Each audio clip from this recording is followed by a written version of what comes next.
आज का दिन है बड़ा महान, बनकर सूरज चमका एक इंसान, कर गए भले का ऐसा काम, बना गए हमारे देश का संविधान। उनका नाम है उन महामानव का, बोधिसत्व का, जिनको बहुत नामों से लोग कहते हैं, जैसे करोड़ों करोड़ों के मुक्तिदाता, संविधान के रचयिता, आधुनिक भारत के निर्माता, विश्व भूषण, विश्व रत्न डॉक्टर बाबा साहेब अम्बेडकर। ऐसे पूरे देश के अंदर में, पूरे दुनिया के अंदर में उस महान व्यक्ति का नाम लिया जाता है। और 14 अप्रैल ये दिन सारे विश्व में बहुत ही धूमधाम से मनाया जाता है। डॉक्टर बाबा साहेब अम्बेडकर के 3 गुरु थे। उन 3 गुरु में से पहले गुरु तथागत भगवान बुद्ध थे। और ऐसे महामानव की विचारधारा, ऐसे महामानव की विचारधारा, उनकी तरंग, उनकी उमंग, उनकी ऊर्जा, उनकी गुंज सारे विश्व में फैल रही है और फैलती है। सारे लोग उसका आस्वाद लेते हैं और लेना चाहिए, क्योंकि वो हमारे लिए एक आदर्श महापुरुष है। और उन आदर्शों का आज हमें अंगीकृत करना, उसको अपनाने की बहुत ही ज़रूरत है। हजारों साल की गुलामी को डॉक्टर बाबा साहेब अम्बेडकर ने 36 सालों के अंदर में बिना एक रक्त का बूंद न गिराते हुए इस देश के अंदर में क्रांति लाई। ऐसी क्रांति दुनिया में किसी ने नहीं लाई।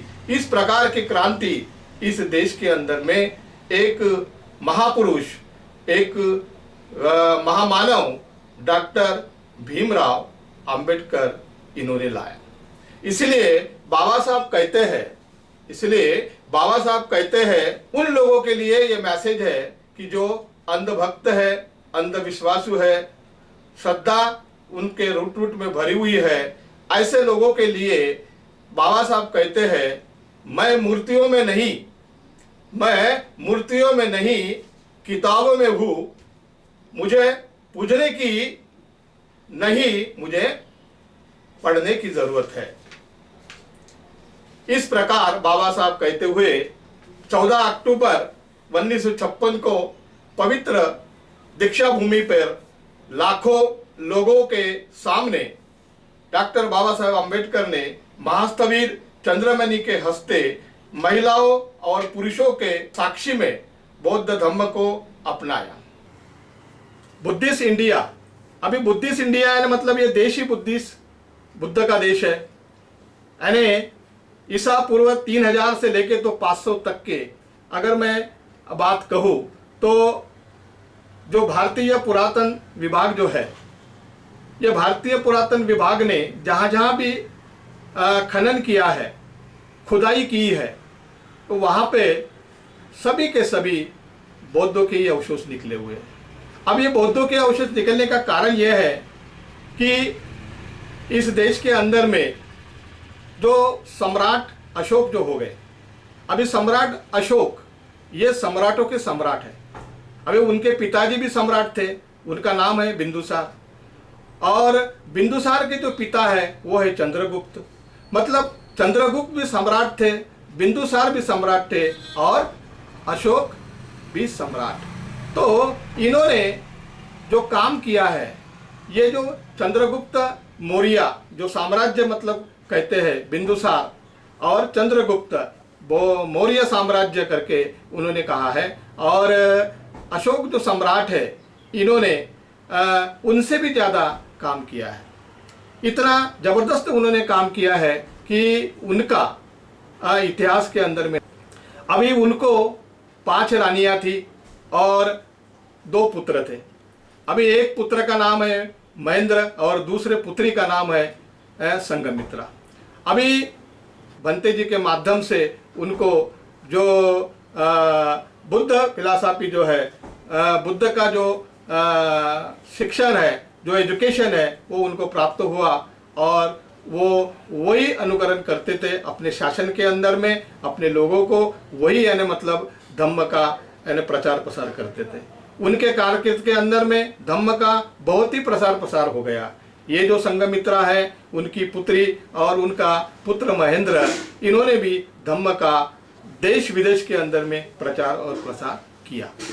तो कहने का मेरा मतलब है कि इन्होंने जो सम्राट अशोक के अंदर में, अपने कारकिर्द के अंदर में यानी 84,000 जो स्तूप जो बनाए थे, जो बौद्ध विहार जो बनाए थे, तो आज जो भी उत्खनन जो हो रहा है, जहाँ भी उत्खनन होता है, वो उत्खनन में बौद्ध के अवशेष ही मिलते हैं।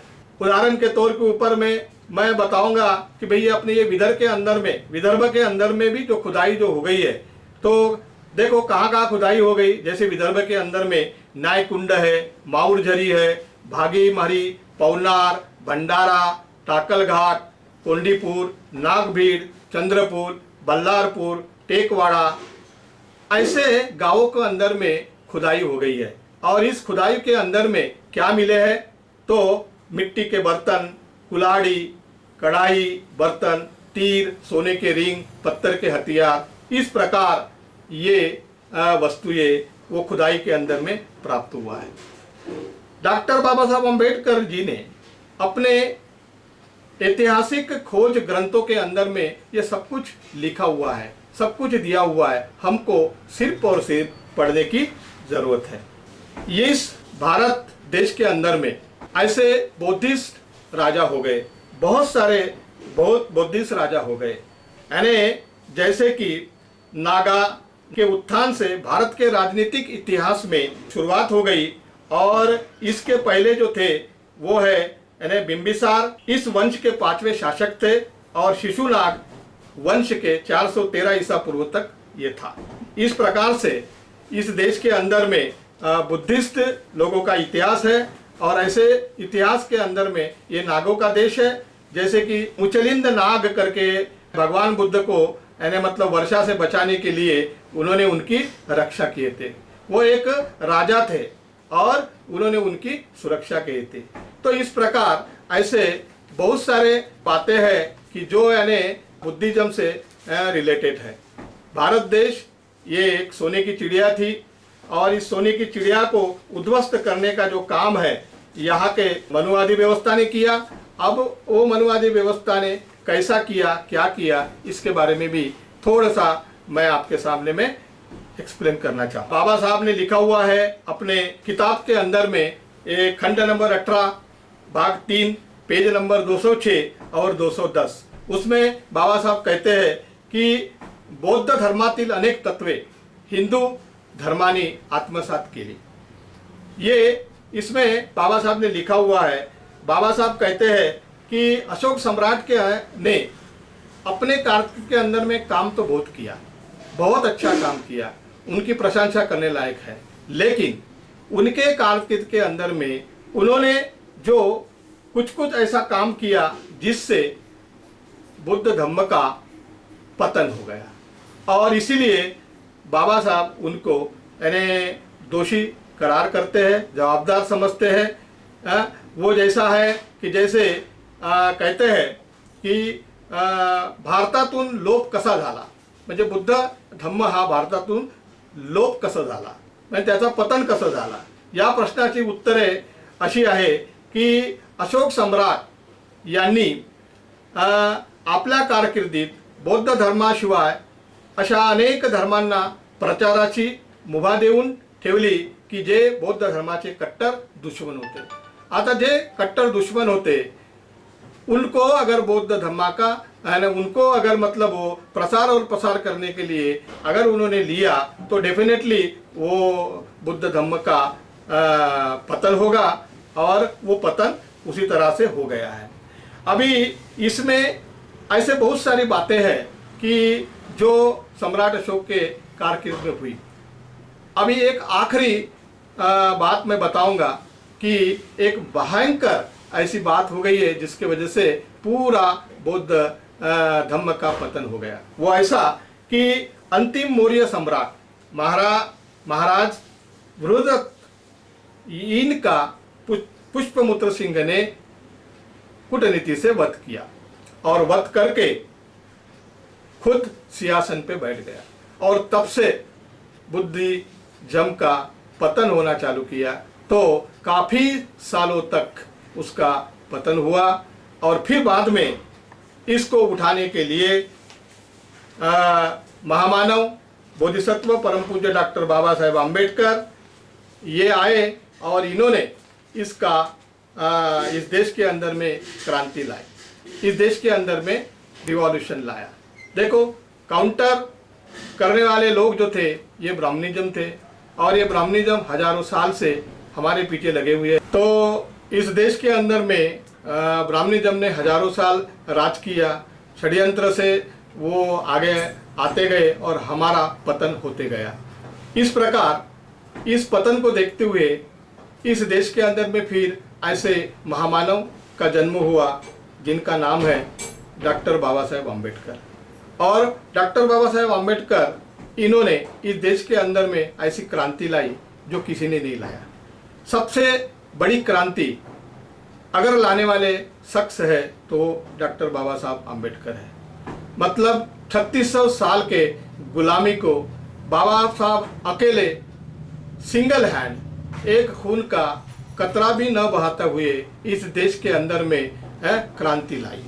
तो उन्होंने क्रांति क्या है, वैसे तो बाबा साहब ने बहुत ने क्रांति की है, बहुत सारी बातें हैं, उनके बारे में बताना बोले तो बहुत समय लगता है और ये सारी बातों से आप लोग भी अवगत है। मैं कुछ ऐसे कॉन्स्टिट्यूशन के बारे में और धम्म, ये दो जो चीज़ें हैं, ये दो कॉन्स्टिट्यूशन जो है, ये कॉन्स्टिट्यूशन के अंदर में हमको जीने का यानी कैसे आदमी ने जीना चाहिए इसके बारे में हमको बताया है। जैसे कि हमारे जो आर्टिकल्स दिए हुए हैं कॉन्स्टिट्यूशन के अंदर में 395 और शेड्यूल दिए हैं 12, तो हमारे जीने का वो एक मकसद है।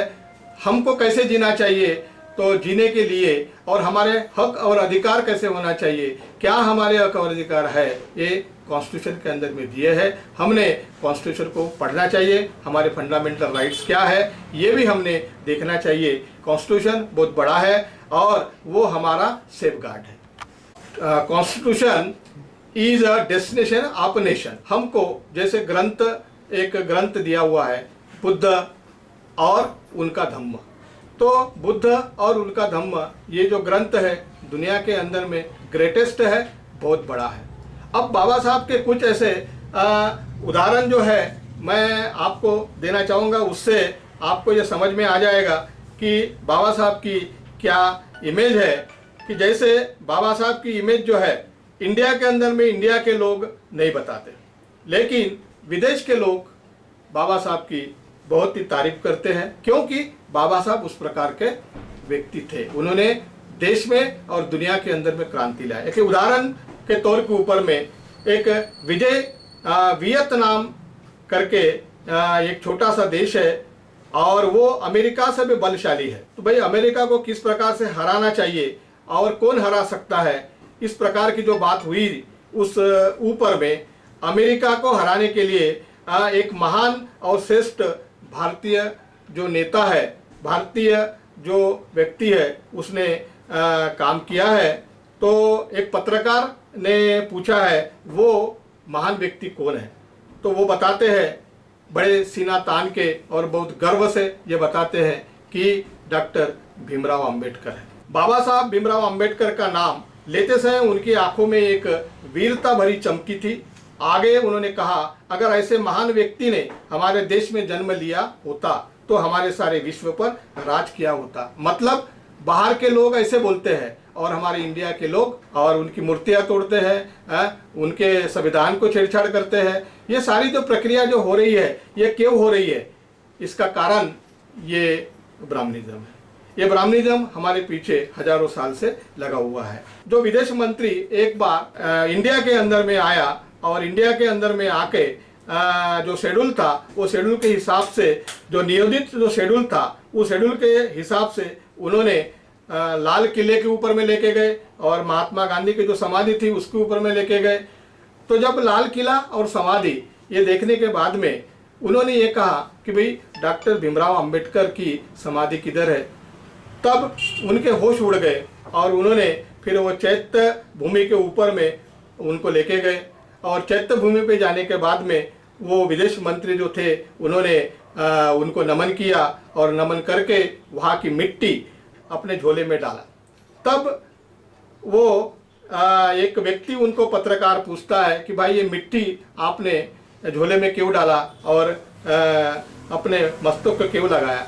तो उन्होंने ऐसा बोला कि भाई बाबा साहब जैसे महान आदमी है जो भारत के अंदर में जन्म लिया है, वो अगर हमारे देश के अंदर में जन्म लेता तो हमारे भाग्य खुल जाते। इसके ऊपर से मतलब ये बात हमारे समझ में आती है कि भाई बाहर के जो लोग हैं वो बाहर के लोग बाबा साहब को यानी मतलब उदो उदो करते हैं, बाबा साहब की प्रतिमाएं लगाते हैं और बाबा साहब की पूजा करते, बाबा साहब का जो लिटरेचर लिखा हुआ है वो पढ़ते हैं। लेकिन भारत के लोग इस प्रकार का नहीं करते।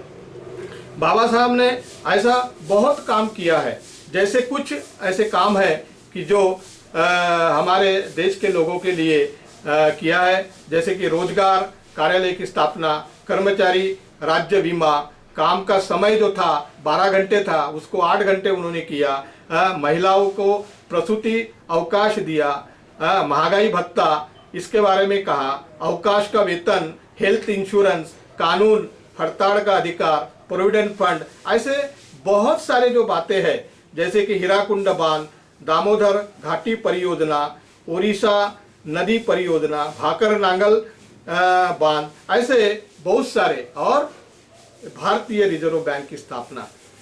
तो मैंने कुछ ऐसे बातें आपके सामने यहाँ शेयर किया हूँ, लेकिन बाबा साहब ने ऐसे बहुत काम किए हैं जो आपको भी मालूम है, मुझे यहाँ पे बताने की कोई ज़रूरत नहीं है। हमको चेंज अगर करना है, हमारे मानसिक परिवर्तन को चेंज करना पड़ेगा, हमारे मानसिक परिवर्तन को चेंज करना पड़ेगा।